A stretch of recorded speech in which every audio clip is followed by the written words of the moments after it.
Reasoning में मैंने attempt किए थे 25 और मेरी मिस्टेक ब्लड रिलेशन में हो गई थी, इसलिए मैंने उसकी वजह से मेरे नहीं तो 29 हो जाते। और मैंने लॉजिकल रीजनिंग और मशीन इनपुट आउटपुट तो बिल्कुल हाथ नहीं लगाया। डेटा सफिशिएंसी के 4 क्वेश्चन थे और मैंने शायद 2 या 3 किए थे। तो उसमें से एक सर्कल बेस्ड था, उसमें 6% थे, और एक डे बेस्ड था और एक कोडिंग बेस्ड था। फिर ब्लड रिलेशन के 3 क्वेश्चन थे, उसमें दिया था कि T is the father in law of J, और उसमें एक लाइन थी एच इज़ अनमैरिड करके ऐसा क्वेश्चन था।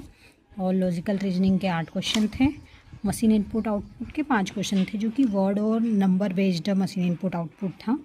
पजल और सिटिंग के 15 क्वेश्चन थे, जिसमें से एक पैरेलल रो का था जिसमें 10 मेंबर थे, 5 ईच साइड, और उसमें डेटा भी दिया हुआ था साथ में। और एक बॉक्स्ड बेस्ड पजल थी, इसमें भी डेटा दिया हुआ था। और एक डेजिग्नेशन बेस्ड पजल थी आपकी, मतलब पहले लोअर लेवल वाली डेजिग्नेशन दी थी, फिर अपर लेवल वाली।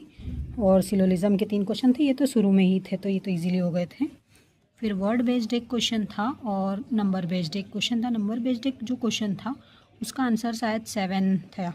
फिर बात करते हैं क्वांट की, तो क्वांट में मैंने 23 अटैम्प्ट किए, जिसमें डीआई के क्वेश्चन थे 18, उसमें से एक डबल पाई चार्ट था, ये मैंने सॉल्व किया था। इसमें एक जो पाई चार्ट था वो फिक्शन प्लस नॉन फिक्शन का टोटल दिया था और एक पाई चार्ट में फिक्शन का दिया था। और एक जो था वो टेबुलर डीआई थी, जिसमें कुछ एक टोटल डेटा दिया था और एक में सिंगल डेटा दिया था, जिसमें वो जो सिंगल डेटा था वो परसेंटेज के फॉर्म में था। और फिर उन्होंने एक डिफरेंस दिया था 36 करके, जो कि आंसर आया था 12 और 48, उन ए और बी का अलग अलग। तो इस तरीके से वो भी इजीली सॉल्व हो गई थी। एक बार ग्राफ बेस्ड थी, इसमें शायद कुछ वो एवरेज या दिया था, और एक केसलेट डीआई थी।